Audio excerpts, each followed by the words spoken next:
Tucker Watkins, CFP with 35 years of experience, is here to show you what a fully protected retirement actually looks like. So Tucker, a lot of the teachers, they assume that once they have their pension all locked in, that they are just set. What does a truly complete retirement look like beyond that monthly check? It is a great question. And for those who are listening who are covered under TRS, whether you're teachers or otherwise employed in the school district here in Texas, the TRS pension system is a wonderful thing. What it does is it gives you a guaranteed pension when you retire based upon some formulas that we'd have to work out individually because there's 6 different tiers in the TRS system. However, what the pension plan does is it does wonderfully. It gives you a guaranteed pension at retirement, which is good as far as it goes. What we're finding though is that when we look at the calculations, many of the retirees and people planning for retirement, they look out into the future and they say, oh, wow, that's not going to be enough to retire on. One thing we've learned, especially in the last 5 or 6 years or so, is that inflation is definitely out there. So when people look at the future valuation of what the pension will look like when they do retire, and then they look at their income needs, they find that there's a gap. So what we'll talk about today is where would the gap come from and how can we plug up those gaps? So even with the pension, I find that many employees still think that they're going to need additional coverage, and that's where our planning comes in. So one of the things that they can do is they can look at what's called a supplemental retirement account. A supplemental retirement account would be obviously then by definition supplementing the pension. What this would be inclusive of is what's known as a 403B. A 403B is similar to a 401k that people get when they're in the private sector. However, in the world of education, the 403B is similar, but a little bit different, and I would say better because of some things I'll cover now. So similar to a 401k, it is a pre-tax plan, easy to get started. It's just through payroll deduction. So the money automatically goes into the plan each time you have a paycheck. And then it is a pre-tax contribution. So what that means is that it may actually help you reduce your income tax. And so for tax advice, you want to talk to your CPA, of course. However, once it's there, then it continues to grow tax deferred, which further is a benefit, meaning that you're not going to pay any tax on the growth during the accumulation period. Now, because I love to have clients invest in safe investments, the funding vehicle I recommend inside of the 403B is what is known as a fixed index annuity. What this does, it gives you the upside opportunity to participate in the upside of the S&P 500 with a floor. So what happens is you get to participate in the upside when the S&P goes up, your account goes up. If the S&P goes down, your account simply stays stable. So in this concept, it's what's known as the ratchet method, which means you participate in the upside without market risk exposure to the downside. Now, if I can bring up why that's so critically important, think of it this way. If you think back to 2008 in the mortgage meltdown time, where the stock market plunged significantly, it took 6 years for the stock market to recover. Now, my clients, as they are approaching retirement, they don't want to have that kind of horrible years to get the market to recover.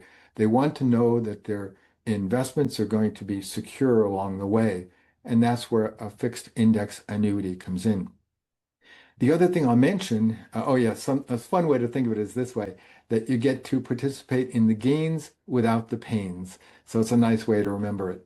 So before I leave the area of 403B, I do want to mention something else really important, which is that unlike a 401k in the private sector, a 403B in most cases has loan provisions available, which means that if you have either an opportunity or some kind of an issue that you need access to cash, you'll in most cases be able to borrow out the cash. And I'll explain more if that's of interest to you when we have our one-with-one meetings.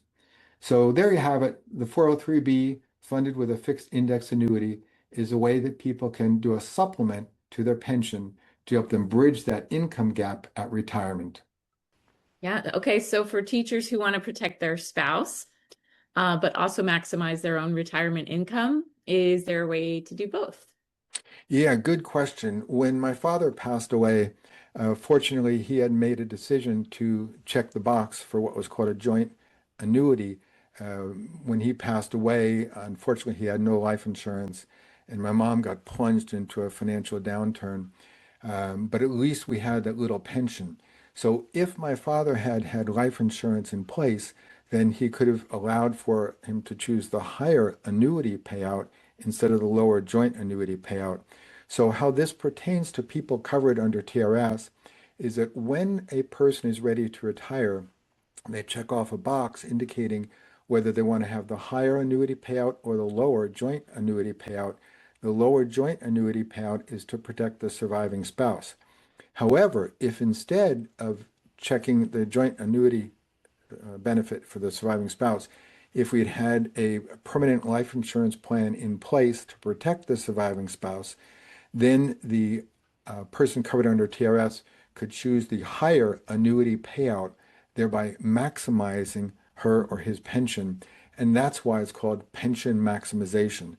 So, in part of the process, then, rather than choosing the lower joint annuity payout, to be able to choose the higher annuity payout, you would only want to do that if you already have in place permanent life insurance on the TRS covered employee to protect the surviving spouse. So again, that's called pension maximization, and that's a strategy to reduce and address the second gap. The second gap is that gap between the higher annuity payout and the lower joint annuity payout for the surviving spouse.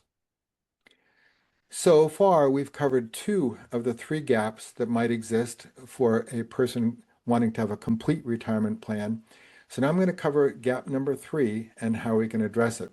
Gap number three is that we know that medical costs, cost of medical insurance, is high and rising. And especially if a person under TRS chooses to retire before age 65, then they would be eligible for something known as TRS care. However, TRS care is more expensive than they might be able to get for medical coverage under Medicare if they wait to delay their retirement until age 65. So by delaying retirement until age 65, a couple of things happen. Obviously, because there'd be more years of accredited service and possibly raises along the way, the pension would be higher. And because Medicare costs are typically lower than TRS care, it means that the retiree would have lower cost of medical insurance. So it does two things magically at the same time. One is it allows for a higher pension because of more years of accredited service and possibly some raises along the way, and reducing the cost of medical insurance by going on to Medicare instead of TRS care. So there we have it. We've covered now three potential gaps and ways to resolve them.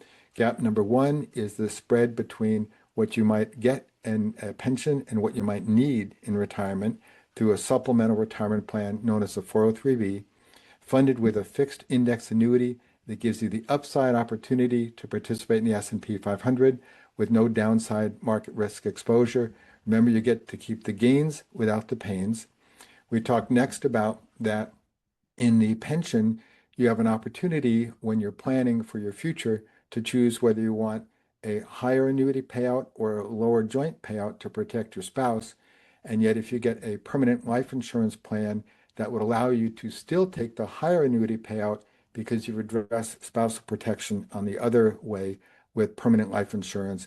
And the last gap we talked about was the gap in medical insurance cost. And that is that if you can retire at 65 instead of younger, then you can choose Medicare, which would be better coverage, I believe, and also lower cost than TRS care. And by delaying your retirement till 65, you then have a higher possibility of a larger pension because you've had more years of credited service and possibly some raises along the way.